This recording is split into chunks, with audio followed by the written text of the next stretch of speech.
What if the man you swore to protect and serve was also the man you were trained to suspect? What happens when a police officer's gut feeling is not a detector of crime, but a mirror of his own prejudice?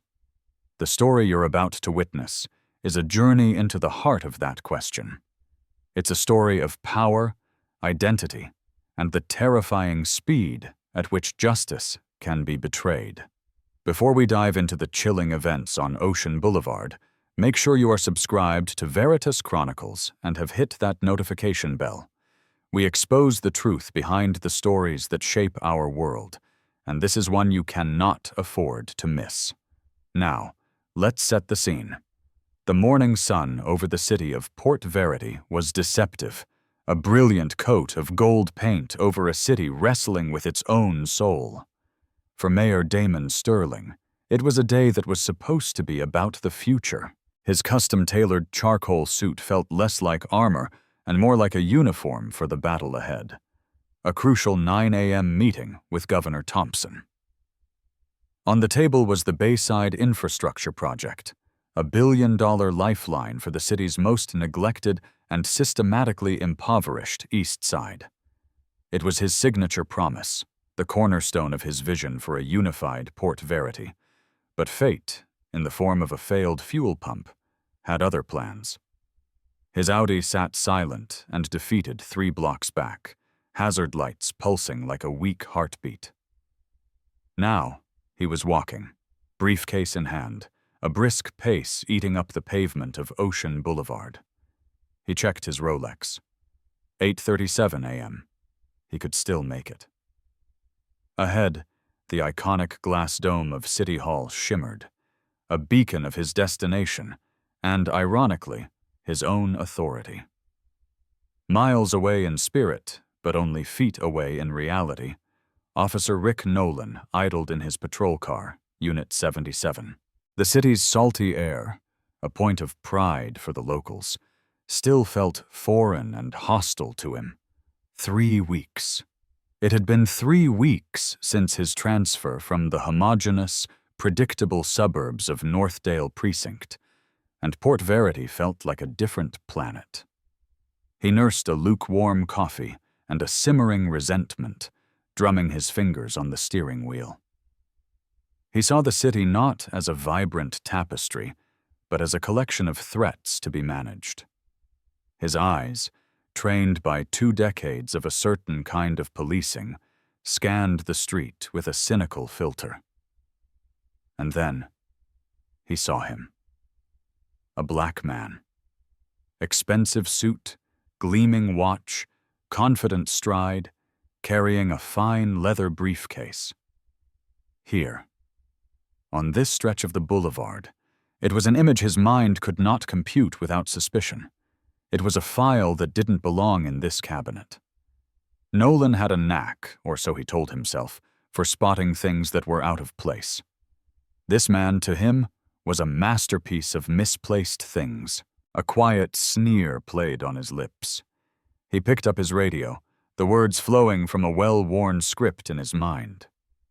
Unit 77 to dispatch. Conducting a field interview. We have a possible suspicious individual. Ocean Boulevard, near Harbor Street. He didn't wait for a response. He pulled the cruiser smoothly to the curb, parallel to the walking man, tracking him like a predator. Then, with a practiced flick of a switch, the world dissolved into flashing red and blue. The piercing shriek of the siren for a single, sharp burst. "Sir, stop right there!" The voice, amplified through the car's PA system, was devoid of courtesy. It was a command, pure and simple. Damon Sterling halted. He turned, his expression measured, a mask of civic calm settling over a flash of deep, weary annoyance. He knew this dance. He had been taught its steps since he was a boy. He faced the patrol car, the flashing lights painting strobing patterns on his face. "Is there a problem, officer?" Officer Nolan exited his vehicle, a slow, deliberate movement designed to intimidate. He left the driver's side door open, a subtle barrier. His hand didn't stray far from the cold, reassuring weight of his holstered Glock. "Where you headed in such a hurry?" The question wasn't a question. It was an accusation. "To work," Damon replied, his voice even. He gestured with his briefcase towards the shimmering dome of City Hall, just 2 blocks away. "My car broke down a few blocks back." Nolan's eyes narrowed further, dismissing the explanation as an irrelevant nuisance. The suit, the building, none of it mattered. All he saw was his own gut feeling, which he had long ago mistaken for fact. "I'm going to need to see some identification." A slight furrow appeared between Damon's brows. This was a critical juncture in the dance. He knew his rights, knew them perhaps better than the officer demanding them. "May I ask why I'm being stopped, officer?" "I haven't committed any crime." The challenge, however polite, was like a spark on dry tinder. Nolan's jaw tightened, a muscle twitching in his cheek. This was the moment his authority was questioned, and that he could not abide. "You match a description of a suspect we received," he said, the lie tasting like rust in his mouth. It was a catch-all, a skeleton key to unlock any door he wanted to open. Damon's posture stiffened almost imperceptibly. His training in de-escalation, the very training he'd mandated for the entire Port Verity Police Department last year, kicked in. He became the strategist. "What description would that be exactly, officer? I'd like to understand." "Don't question me!" Nolan snapped, his hand now resting pointedly on his firearm. The thin veneer of procedure was gone. This was about dominance. "This is a high-crime area. We've had reports of fraud, stolen briefcases." He glanced at Damon's expensive leather case with theatrical suspicion. Damon looked around at the pristine, manicured lawns of the government district, the historic statues, the grand architecture of the city's most prestigious boulevard. A high-crime area? The absurdity was breathtaking. "Officer," he began, his tone firm but respectful, I know my rights. I believe I have the right to know the specific, reasonable suspicion that allows you to detain me." "Rights?" Nolan took a step closer, invading Damon's personal space. His voice dropped. "Your rights end when my investigation begins. Hands against the wall. Now." He pointed to the rough brick facade of the building beside them. He reached for his radio again, his voice now filled with a manufactured urgency. "Unit 77 requesting backup. I have a 1056 non-compliant subject at Ocean and Harbor." Damon's mind was a flurry of calculations. He saw the body camera on Nolan's chest, its small red light a silent, unblinking witness.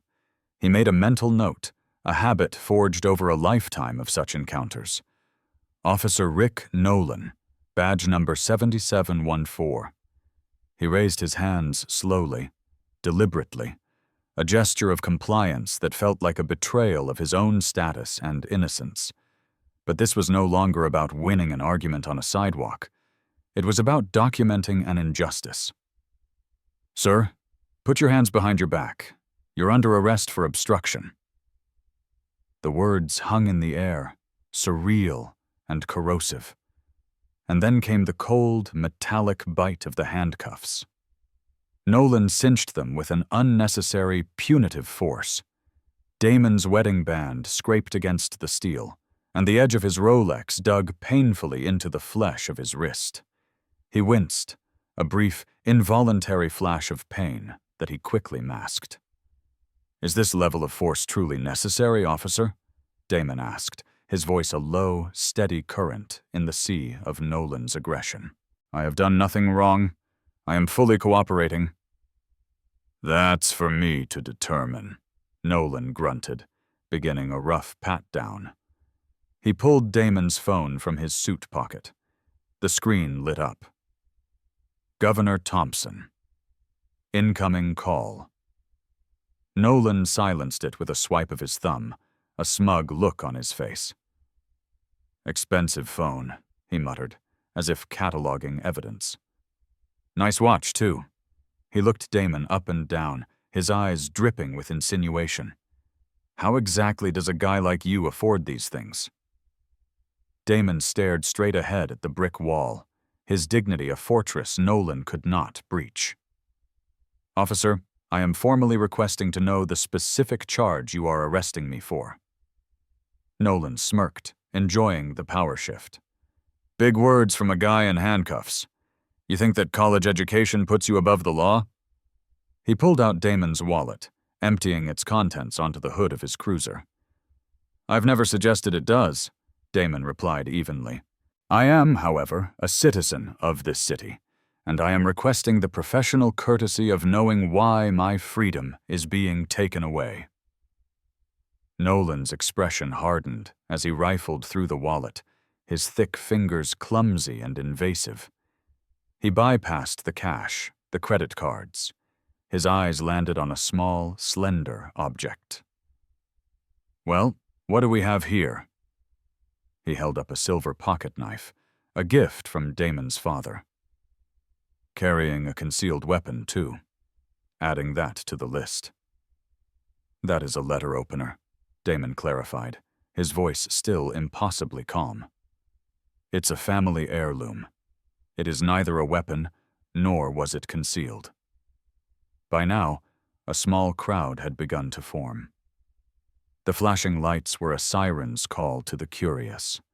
A postal worker on her break, a group of tourists, a bike messenger, all slowing, their phones emerging from pockets like digital extensions of their own eyes. One woman in a Port Verity University sweatshirt began to record, her jaw agape. She took a step forward. Excuse me, officer? Is everything okay here? He doesn't look like he's doing anything wrong. Nolan's head whipped around, his hand instinctively moving to his holster again. Ma'am, you need to step back. This is official police business. Back up now or you'll be next. The threat hung in the air, silencing her but hardening her resolve. Her phone remained steady, a silent sentinel. Damon seized the moment, speaking clearly for her camera. It's all right, ma'am, for your own safety, please stay back. But please, keep recording. Nolan grabbed Damon's arm, his fingers digging into the mayor's bicep, and began steering him towards the patrol car.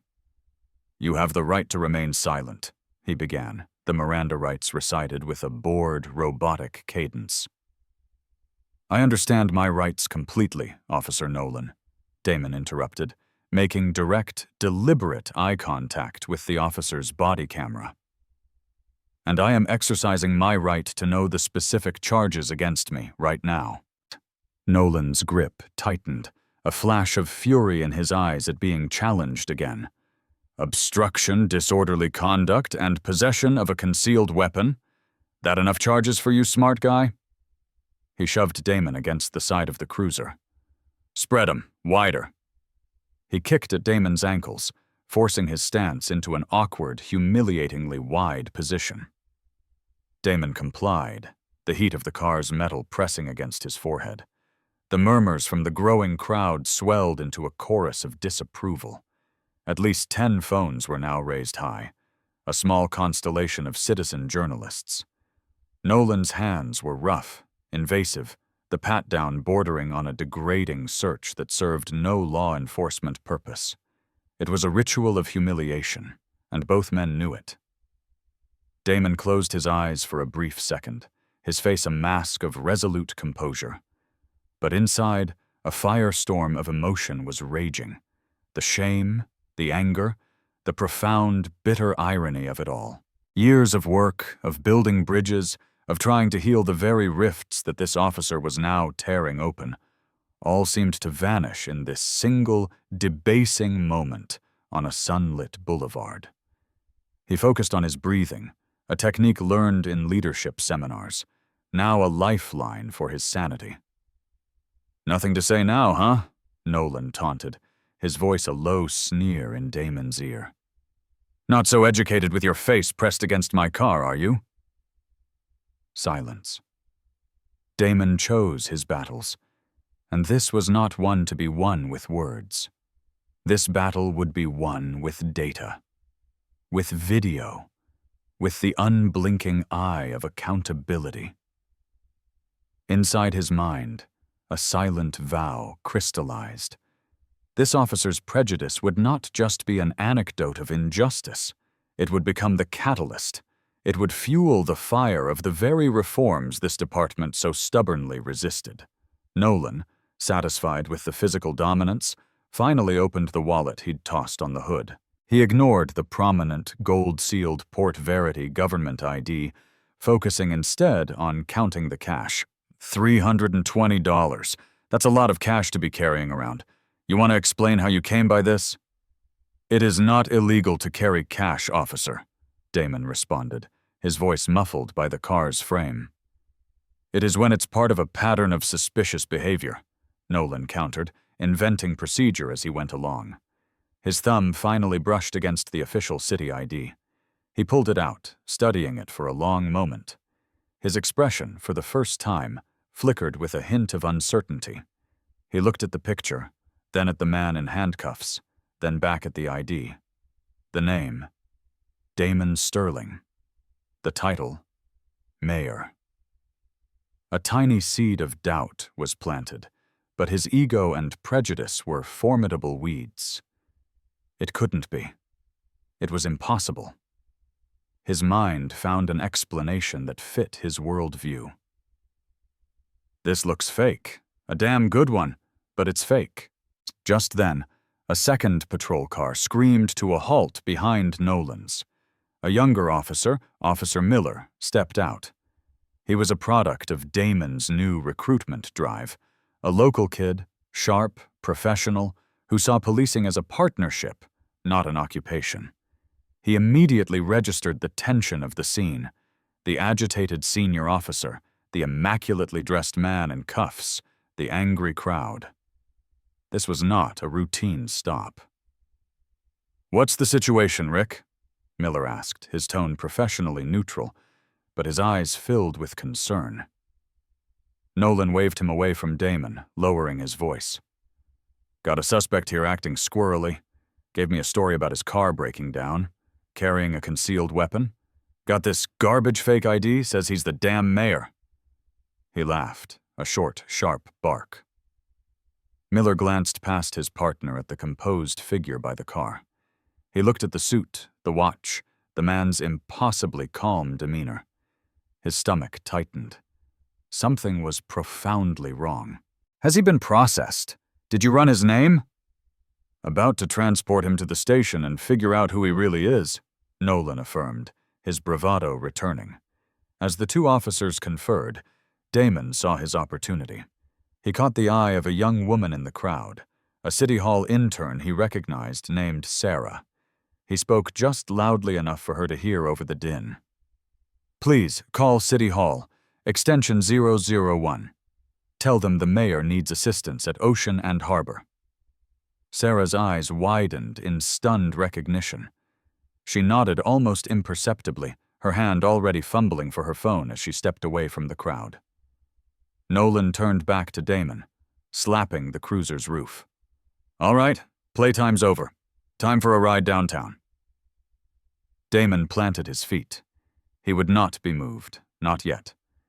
He spoke with the full weight of the authority he actually possessed. "Officer Nolan, badge number 7714. I am now exercising my right to make one phone call before you transport me anywhere." Nolan actually laughed, a genuinely amused, condescending sound. "You watch too many cop shows, pal. That happens at the station after you're booked." Officer Miller shifted on his feet, his discomfort now palpable. "Rick, maybe we should... Procedural manual says..." "I've got this, Miller." Nolan cut him off, his authority challenged from a new direction. He didn't want a witness to his next action, but it was too late. A new voice entered the scene, crackling with static from the radios on both officers' shoulders. "Central dispatch to Units 77 and 12. Be advised, Chief of Police Isabella Rossi is en route to your location. ETA 2 minutes. Hold your position. Do not move the suspect. Take no further action. Acknowledge. Nolan's hand froze on the patrol car door. The color drained from his face. What the hell? He muttered under his breath. He fumbled for his radio. Dispatch, this is Unit 77. Request clarification. Why is the chief responding to a routine obstruction stop? The dispatcher's voice came back, cold and formal. Unit 77, I repeat. Hold your position. The chief is on her way.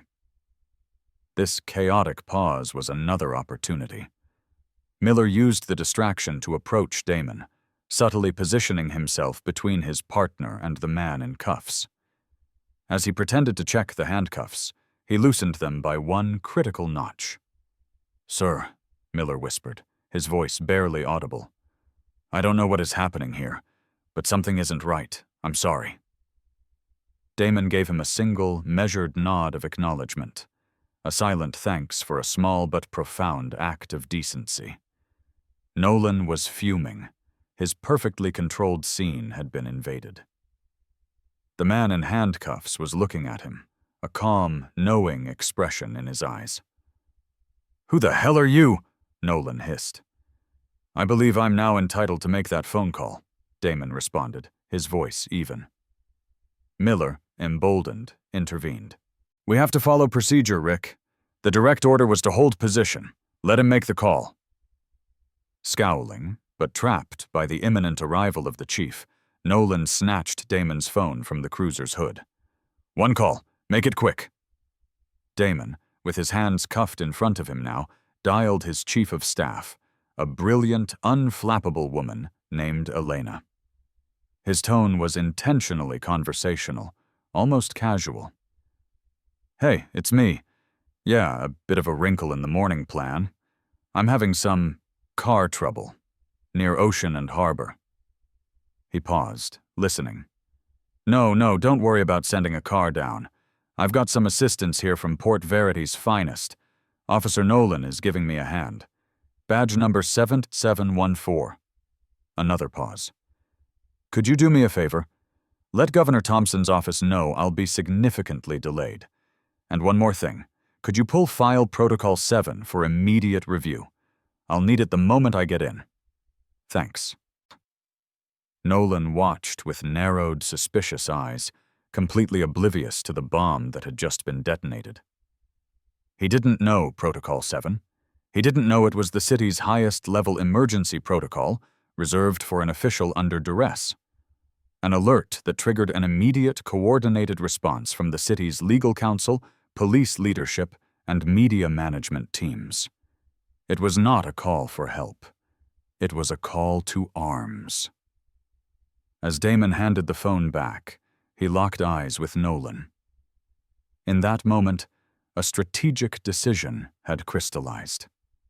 He could have ended this circus 10 minutes ago by announcing who he was. But that would have been a personal victory, not a systemic one. This blatant textbook profiling, captured on a dozen cameras, was a gift. He would not short-circuit it. He would let the system he had fought so hard to implement, the cameras, the oversight, the new training, prove its own worth or expose its own failures. This officer, with his petty tyrannies and casual bigotry, was about to become the most important case study in Port Verity's history.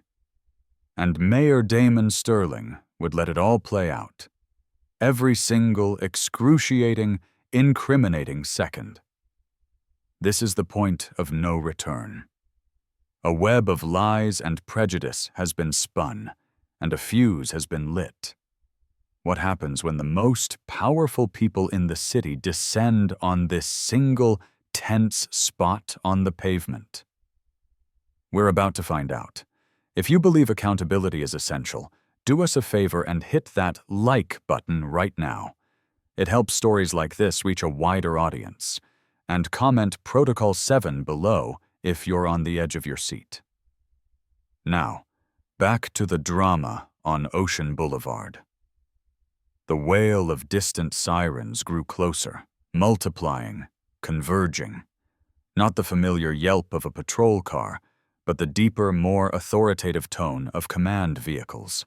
Nolan's head snapped up, his eyes darting towards the horizon, a flock of black SUVs appearing like angry hornets. He looked from the approaching motorcade to the man in handcuffs, then back again. The gears in his mind were grinding, smoke pouring from the friction between his long-held prejudices and the encroaching, terrifying reality. That seed of doubt was now a rapidly growing tree of panic, its branches clawing at his insides. Meanwhile, in a high-rise office with a panoramic view of the city, Elena, Damon's chief of staff, moved with the lethal efficiency of a battlefield general. Her fingers flew across her keyboard, activating the tendrils of Protocol 7. A single, encrypted text message went to Marcus Thorne, the sharp, formidable city attorney. P7 active. OCN so HBR.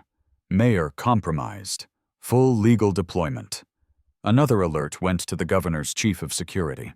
In the police headquarters across town, Chief Isabella Rossi, already in her car, saw the update and slammed her foot on the accelerator, her knuckles white on the steering wheel. Back on Ocean Boulevard, Nolan made a last-ditch effort to regain control of his imploding world. "We're not waiting for this circus," he snarled, a cornered animal choosing fight over flight. He grabbed Damon's arm with renewed, desperate force. "Get in the car, now!" Damon Sterling did not move. He was an anchor, a fixed point in the chaos. "Officer Nolan," his voice cut through the air, calm and clear. "I believe Central Dispatch instructed you to hold your position. I'm the senior officer on this scene, and I'm handling this situation as I see fit," Nolan yelled, his voice cracking with strain. He yanked at Damon's arm, pulling him toward the open cruiser door. The handcuffs, still too tight, bit deeper into Damon's flesh with each forceful tug, sending jolts of pain up his arm. But his expression remained a mask of placid defiance. It was too much for Officer Miller. In a career-defining moment of courage, he stepped physically between his partner and the mayor. "Rick, stop. We need to wait. Those are direct orders from the chief." "Get out of my way, rookie," Nolan hissed, shoving Miller hard. The younger officer stumbled backward, his back hitting the patrol car with a thud. The crowd gasped audibly, a collective shockwave rippling through the onlookers. Dozens of phone cameras swiveled to capture the officer-on-officer conflict, a stunning new development in the unfolding drama. Damon observed it all, his mind a cold, calculating machine. Every shove, every insubordinate word, every bead of sweat on Nolan's brow was another nail in the coffin of the old way of doing things. It was irrefutable. It was perfect. The first of the black SUVs screeched to a halt, boxing Nolan's cruiser in. The doors flew open and stern-faced men in dark suits emerged, creating a swift, professional perimeter. Then, the police chief's sedan pulled up at an angle, its siren dying with a mournful sigh. It was a tactical block. There was no escape. Nolan's hand, by pure reflex, moved towards his gun again, his training defaulting to threat assessment as he was suddenly surrounded by the city's top brass. But in his panicked mind, he twisted the narrative to fit his ego. This massive response could only mean one thing. He had, by sheer luck and brilliant instinct, apprehended someone incredibly dangerous. A federal fugitive, maybe. A terrorist. His chest swelled with a brief, delusional burst of pride. Chief Isabella Rossi emerged from her sedan. She was a woman whose commanding presence had been forged in the crucible of city politics and police bureaucracy. In her full-dress uniform, the gold badges on her collar catching the morning light, she was the embodiment of authority. Her eyes swept the scene in a single, practiced glance. The man in handcuffs, his suit rumpled, but his dignity intact. Her officer, posturing aggressively. The other officer, Miller, looking pale and distressed. The crowd, a sea of silent, recording witnesses. Recognition flashed in her eyes as she focused on Damon, followed by a wave of pure, unadulterated horror. She knew exactly what she was looking at, and the implications were catastrophic. Nolan, oblivious, stepped forward, adopting his most professional tone. "Chief, situation is under control. Subject was detained for suspicious behavior, obstruction, and possession of a concealed weapon." He gestured grandly toward Damon. He was non-compliant and is refusing to be identified. Chief Rossi walked slowly towards him, her gaze fixed on the brutal tightness of the handcuffs on Damon's wrists. She saw the red welts already forming. "I've got his ID right here, Chief," Nolan continued, plowing ahead, digging his own professional grave deeper with every word. He held up Damon's wallet, his thumb conveniently covering the embossed golden seal of the city of Port Verity. "Appears to be a high-quality falsified government ID. He was even trying to pass himself off as an employee at City Hall."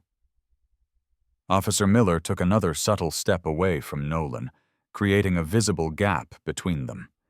His eyes met the chief's for a fraction of a second, a silent transmission of apology and alarm. The suspect was behaving erratically, walking with purpose in a high-value area. Nolan's report became more florid, a desperate attempt to paint his prejudice as procedure. "He became argumentative when I questioned his activities. This is classic behavior, Chief. I developed an eye for it during my years in Northdale. These guys, they dress up in fancy clothes, thinking they belong, but their behavior gives them away every time." He lowered his voice conspiratorially, leaning in towards Rossi. "You can't let them think they can get away with it." Chief Rossi's face was a stone mask. She stopped in front of Nolan, but her eyes were on Damon, conveying a profound, silent apology. But she let him continue. She knew the body cameras were rolling. His unfiltered bias needed to be on the official record. Just then, a news van from Channel 4 careened around the corner, its satellite dish already extending. A reporter and cameraman bailed out, drawn by the firestorm on social media. Nolan saw them and hesitated, his words catching in his throat. The first flicker of real, animal fear finally registered in his eyes. This was bigger than a bad stop. The crowd parted as Governor Thompson's security detail moved with practiced, intimidating efficiency, and then she appeared. The governor herself, stepping out of her vehicle, her face a thundercloud of controlled fury as her eyes locked onto the handcuffed figure at the center of the spectacle. Nolan's last shred of confidence evaporated into the salty air. His world was tilting on its axis. Chief Rossi finally spoke. Her voice was quiet, but it carried across the now hushed scene with the force of a thunderclap. "Officer Nolan, do you have any idea who you have in your handcuffs right now?" The color drained completely from Nolan's face. The full, crushing weight of the chief's question slammed into him. His eyes darted from the governor, to the chief, to the city attorney Marcus Thorne, who was now approaching with a tablet in his hand, and finally, to the man in the charcoal suit. The puzzle pieces, once so stubbornly mismatched in his mind, now snapped together with sickening clarity. "Sir?" Nolan stammered, his voice a pathetic squeak. He took a half-step towards Damon, his hands reaching for the handcuff key on his belt, desperate to undo what he had done. "There seems to have been a misunderstanding." Damon's voice cut through the tension like a surgeon's scalpel, loud enough for every camera and microphone to capture. "Please do not tamper with evidence at an active scene, Officer Nolan." Nolan froze, his hand suspended in mid-air. The man wasn't just a victim. He was a master strategist, controlling the board with devastating precision. Chief Rossi turned to the pale-faced younger officer. "Officer Miller, secure all body camera footage, your own and Officer Nolan's. Document everything exactly as you observed it. Nothing gets deleted. Am I clear?" "Yes, Chief. Crystal clear," Miller responded, relief washing over him.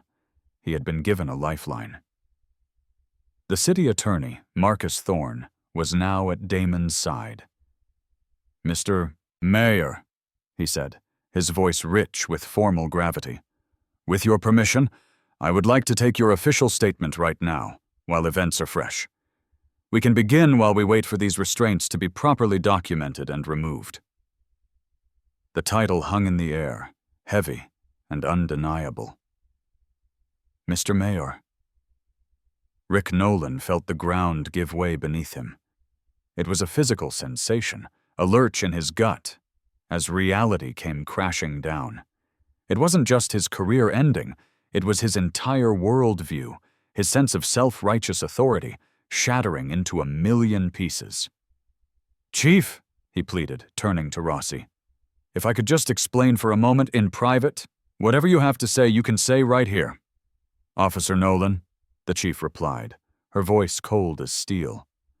"Transparency is department policy now, as I'm sure you recall from your orientation 3 weeks ago." Nolan's desperation was a raw, open wound. "But Chief, had I known his identity?" "That is precisely the problem, isn't it?" the chief interrupted, her voice sharp. "The problem isn't that you failed to recognize the mayor, Officer Nolan. The problem is how you treat any citizen when you think no one of consequence is watching." Chief Rossi turned back to Damon with formal respect, her next words chosen to cement the official record. "For the record, sir, would you please state your full name and your position for Officer Nolan?" The entire boulevard fell silent. The tourists, the intern, the news crew, the governor herself, all stood transfixed. Damon Sterling drew himself up to his full height. Despite the rumpled suit and the steel bracelets on his wrists, he had never looked more powerful. His voice was clear, calm, and carried across the pavement with an unbreakable dignity. "I am Damon Sterling, and I am the mayor of this city." The simple, devastating truth landed. Rick Nolan's jaw went slack, His eyes, wide with horror, darted from the mayor to the governor, from the chief to the news cameras, each glance confirming the scale of his self-immolation. Chief Rossi stepped forward with a small key. "Mr. Mayor, with your permission." She personally unlocked the handcuffs, handling them with the care of a crime scene technician. Damon rubbed his wrists, turning them over to reveal the angry red marks a dozen cameras rushed to capture. He adjusted his suit jacket, a simple movement of profound dignity. "Mr. Mayor," the chief began formally, "on behalf of the Port Verity Police Department, I offer you my most profound and sincere apologies for this unacceptable incident." Damon nodded, his response aimed not just at the chief, but at the entire city watching. "Thank you, Chief Rossi. I know this incident does not represent you, your leadership, or the vast majority of our city's finest officers." He then turned slightly, his gaze finding the younger officer. "In fact, Officer Miller here demonstrated exemplary professionalism and composure under difficult circumstances." Miller stood a little straighter, relief and vindication visible on his face. Damon then surveyed the crowd, the sea of phones that had become his salvation. "What happened here today is the very reason my administration fought to implement citywide body cameras and a civilian oversight board last year," he declared, his voice rising with conviction. "There was resistance, there was pushback, but today, the system, while exposing a painful problem, has also proven that it worked." The statement was perfect. It wasn't an attack. It wasn't a proclamation of victimhood. It was an affirmation of the very accountability mechanisms he had built. Governor Thompson finally approached, wrapping Damon in a brief, warm embrace that was captured from every angle. "I think our infrastructure meeting can wait, Damon," she murmured, for his ears only. This is more important now. Use it wisely." He gave her a nearly imperceptible nod. He intended to. Nolan remained frozen, a statue of ruin. He tried to speak, to offer some pathetic mitigation. "Mr. Mayor, there was a description. A suspect. I was just following protocol." Damon raised a hand, a simple gesture that silenced him instantly. "Officer Nolan, save your statement for the formal investigation. I believe you have a mandatory meeting with Internal Affairs and the city attorney. It belongs in that room, on the record." The words carried no malice, only the immense, impersonal weight of due process. Elena, his chief of staff, materialized at his elbow with a secure phone.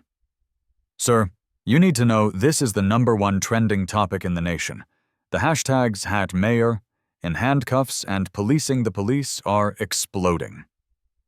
He accepted the information with a single, calm nod. It was expected. He turned, facing the Channel 4 news camera directly, seizing control of the narrative. "Today," he began, "I experienced firsthand what too many of our citizens, particularly in our Black and brown communities, experience on a daily basis. But let me be clear. This incident is not about me. It is not about one officer's actions. It is about proving that our systems of accountability can and must work for everyone." He gestured around him, at the body cameras, the citizen videos, the official response unfolding. "When we implemented these reforms, some called them anti-police. Today proves they are pro-good policing. They protect the public from misconduct, and they protect good officers from false accusations. Every single citizen of Port Verity deserves this same level of protection and transparency under the law, regardless of their title, their appearance, or the neighborhood they are in." He paused, letting the words resonate. "This incident will be investigated thoroughly, transparently, and publicly. There will be no backroom deals and no exceptions. That is my promise to you." The press conference was held on the steps of City Hall that same afternoon. Damon stood at the podium, deliberately wearing the same charcoal suit, its slight wrinkles a silent testament to the morning's ordeal. He had refused offers to change, knowing the power of that small, authentic detail. "This morning," he began, the flashes of dozens of cameras reflecting in his eyes, "I was profiled, detained without cause, and arrested while walking to my place of work. It was an experience of profound humiliation, but it was not, for me, a unique one." He paused, looking out over the sea of reporters. "The first time I was stopped by the police for no reason, I was 16 years old, driving my father's car. That night, my dad sat me down and gave me the talk. Not about the birds and the bees, but about how to act, how to speak, how to hold my hands, how to survive an encounter with law enforcement.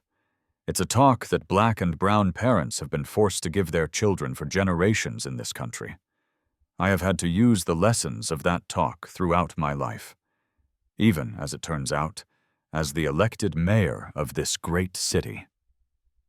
The personal anecdote humanized the issue, shifting it from a political headline to a shared, painful experience. "This is not about villainizing the entire Port Verity Police Department," he continued, striking a careful, deliberate balance. "The vast majority of our officers serve with honor. This is about confronting the undeniable truth that implicit bias exists, and it is a poison that affects how law enforcement interacts with the communities it is sworn to serve." He then pivoted to action. a full, independent investigation overseen by the city attorney's office. Officer Nolan was suspended without pay, pending the outcome of the hearing. An immediate, expedited review of all departmental training protocols concerning bias and de-escalation. We will follow every procedural step with meticulous precision, Damon emphasized, his voice firm. Not because we are creating a special process for a mistreated mayor, but because this is exactly how the system must work for every single citizen, every single time. Behind the scenes, the city moved with a controlled fury. Damon convened an emergency meeting in the mayor's conference room. On one side of the polished mahogany table sat the visibly uncomfortable police union representatives. On the other, the city's most prominent civil rights leaders. In the middle sat Chief Rossi and Marcus Thorne, the city attorney. "I want to be unequivocally clear," Damon said, leaning forward, his gaze sweeping across every person in the room. "This investigation will be transparent, thorough, and by the book. Officer Nolan has a right to due process, just as any citizen does. But his actions will be examined in the full light of day." The union president, a bulldog of a man named Frank Rizzo, shifted in his seat. "We appreciate your measured tone, Mr. Mayor. Our officer believed he was—" "His beliefs are precisely what's under investigation," Damon interjected coolly. "But this is bigger than one officer. This is about fixing the systemic blind spots that allow an officer with that mindset to wield a badge and a gun on our streets. Frank, this is a chance to fix things that good officers have been complaining about for years." Rizzo hesitated, but Damon pressed on. "Better training on implicit bias, better mental health resources for officers dealing with trauma, real community integration programs instead of superficial photo ops. These aren't anti-police ideas. They are pro-officer safety and pro-community trust ideas. Help me implement them. Meanwhile, the investigation into Rick Nolan was rapidly uncovering a pattern of disturbing behavior. Internal Affairs, under the direct, unblinking supervision of the chief, unearthed 7 prior complaints of racial profiling from his time in Northdale Precinct. All had been summarily dismissed by his former supervisor with a note of unsubstantiated. Text messages recovered from Nolan's department-issued phone were even more damning. Exchanges with his former Northdale colleagues were littered with racist jokes and explicitly biased language about patrolling upscale areas. One message, sent just 30 seconds before he flipped on his lights on Ocean Boulevard, stood out. "Just spotted a guy playing dress-up in the big leagues on the boulevard. Watch me take him down a notch." In the darkened IA screening room, Chief Rossi pinched the bridge of her nose as she watched the body cam footage for the 3rd time. "Look," she said, pointing to the screen. "Right there." The moment he first looks at the ID, his expression flickers. He knew, or at least he had a strong suspicion he was looking at something real, and he chose to escalate anyway. Officer Miller's official testimony was pivotal. "From my first shift with him, Officer Nolan made comments," Miller told the investigators, his voice steady. "He talked about those people, not belonging in certain neighborhoods. He called the mayor's community policing initiative hug-a-thug garbage. I filed a report about my concerns with my direct supervisor, Sergeant Dawson, after our 2nd patrol together 2 weeks ago." The investigation immediately expanded. They pulled Sergeant Dawson's records and found he had never logged Miller's report. It was another crack in the system, another supervisor enabling the one bad apple to poison the barrel. As word spread that the chief and the mayor were serious, the blue wall of silence began to crumble. 2 other officers came forward with stories about Nolan's aggressive, biased behavior. The incident exploded into a national conversation. Damon's face was on every news network. He used the platform with surgical precision. "This is not about dismantling policing," he explained to a primetime anchor. "It is about building better policing. It is about ensuring that the words 'to protect' and 'to serve' apply equally to everyone, regardless of their skin color or zip code." The city launched a dedicated hotline for citizens to report similar encounters. Within 72 hours, 5 other credible accounts against Officer Nolan had been logged, all with hauntingly similar details: stops based on flimsy pretexts, immediate escalation, and intimidation. The union's initial defense of Nolan withered in the face of the overwhelming evidence. Rizzo, the union president, requested another private meeting with the mayor. "We can't defend the indefensible, Damon," he admitted, the use of the first name a significant concession. "But we have to frame this as an individual failure, not a departmental one." "Then help me fix the department, Frank," Damon countered instantly. "Stand with me when we announce the reform package. Show your members that accountability makes everyone safer, not weaker." Rizzo, trapped, reluctantly agreed. The date for Rick Nolan's termination hearing was set. The day before, as Damon worked late, reviewing the mountain of evidence, his assistant buzzed him. "Sir," she said, her voice uncertain, "Officer Nolan is here, in the outer office. He has no appointment, but he is asking if he can have 5 minutes of your time before the hearing tomorrow." Damon leaned back in his chair, looking out at the city lights. He thought for a long moment, then pressed the intercom button. "Send him in." The hearing room was designed to be intimidating, all dark wood and sober acoustics, a chamber built for accountability. Damon sat at the head of the review board's table, not as the accuser, but as the city's chief executive, the ultimate guarantor of the process. His presence was a symbol that the system was judging itself. Rick Nolan entered, flanked by his union rep, Frank Rizzo. Nolan looked like a different man. The swagger was gone, replaced by the hollowed-out look of defeat. His suit seemed to hang off him, his shoulders slumped under an invisible weight. "Officer Simmons has requested to make a brief statement before formal proceedings begin," the board chairperson announced. "Mr. Mayor, as the aggrieved party in this matter, do you have an objection?" "None at all," Damon said, his voice neutral. Nolan stood and unfolded a piece of paper, his hands trembling slightly. "Mr. Mayor, members of the board," he began, his voice raspy and rehearsed.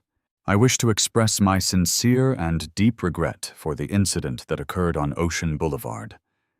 It was a classic misunderstanding that escalated in a way I did not intend. My actions on that day did not reflect my core values or the training of this department. I apologize for any embarrassment this has caused you, sir, and the Port Verity Police Department." The words landed with a thud, hollow and empty. The apology was for the embarrassment, not the action. The blame was on the misunderstanding, not the bias. Damon's face remained an unreadable mask. The board began its work. The methodical deconstruction of Nolan's narrative was brutal in its efficiency. "Officer Nolan," the IA captain began, his tone dispassionate, "your body camera footage shows you telling Mayor Sterling he matched a description. Could you please tell the board what specific description you were referring to?" Nolan swallowed hard. "There had been, general reports of suspicious activity." "That was not the question, officer," the captain pressed. "What was the specific description of the suspect the mayor matched?" Silence. The lie, so easy to tell on the street, disintegrated under the lights of a formal hearing. "Let's move on," the captain said, gesturing to the large screen where Nolan's text message was now displayed for all to see. "Got a guy playing dress-up. Watch me take him down a notch. Officer Nolan, can you please explain to this board what you meant by playing dress-up?" It's just cop talk, Nolan stammered, his prepared facade crumbling. Cop talk, the captain repeated, letting the phrase hang in the air. Let us proceed to the 7 formal complaints filed against you during your tenure in Northdale Precinct, all of them involving the detainment of black male professionals in affluent areas, all of them dismissed without a full investigation by your supervisor, who, we have since learned, is your brother-in-law. It went on like this for 2 hours, a painstaking vivisection of a career built on prejudice and enabled by a system of indifference. Finally, the board chairperson looked at Nolan, his face a mixture of pity and contempt. Officer Nolan, beyond the prepared statements and excuses, in your own words, tell us why you stopped Mayor Sterling that morning. Nolan looked up, his eyes bloodshot. The lies were exhausted. The excuses had evaporated. For the first time, a glimmer of terrifying self-awareness seemed to break through. He didn't look like he belonged there, he admitted, his voice barely a whisper. In that suit, in that neighborhood, it just looked wrong. The confession, raw and unvarnished, silenced the room. Damon Sterling leaned forward, breaking his own silence. He asked his first and only question of the day. Officer Nolan, he said, his voice calm and steady. Would you have stopped me if I were white? Nolan opened his mouth. A sound tried to escape, but it died in his throat. He looked from the mayor's unwavering gaze down to the polished table. He shook his head slowly, a barely perceptible gesture of defeat. He had no answer. The board voted unanimously for termination. They also took the unprecedented step of formally referring the entire case file to the district attorney's office for a review of potential criminal charges, including civil rights violations and perjury. Later, as he was being escorted from the building, Nolan passed Damon in a narrow hallway. He stopped, just for a second. I never saw myself as a racist, he whispered, a desperate, pathetic plea for something, anything. I just saw myself as a good cop. Damon met his gaze, his expression unchanging. The road to injustice is paved with the intentions of men who believe they are doing the right thing. The next day, Damon stood before the press again, but this time he wasn't alone. He was flanked by Chief Rossi, the formerly combative union president, Frank Rizzo, and a dozen diverse community leaders. Yesterday, our city held an individual accountable, he said. Today, we begin the work of healing our system. Today, we are announcing the most comprehensive police reform package in the history of Port Verity. 6 months later, Damon stood at a podium in a neighborhood that had once been a symbol of the city's neglect. Behind him, the gleaming new Port Verity Community Safety Center shone in the sun.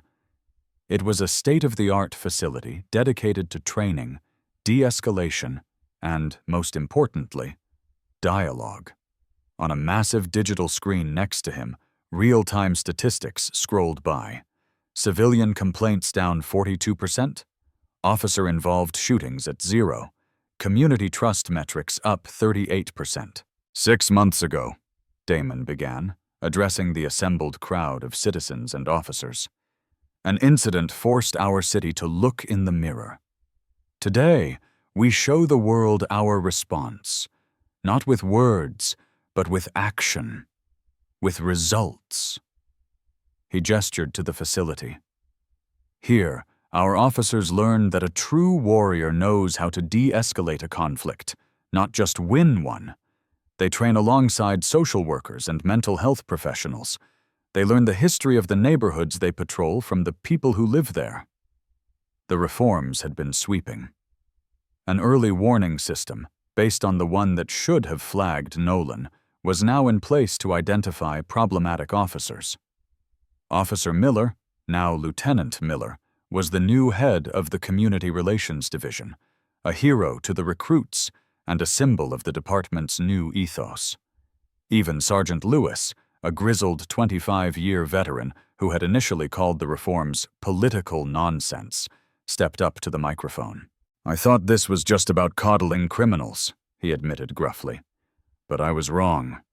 My job is easier today. It's safer. When people see you as a partner, not an occupying army, it changes everything." The Sterling Protocol, as it was now being called, was attracting national attention. Damon had testified before Congress. Police departments from across the country sent delegations to study Port Verity's model. It was a model built on a simple but radical premise: that accountability and effective policing were not opposing forces, but two sides of the same coin. 1 year to the day after his arrest, Damon was working late, reviewing a proposal to expand the community center model. His assistant's voice came over the intercom, hesitant. "Mr. Mayor, Derek Nolan is here to see you. He says you'll understand." Damon leaned back.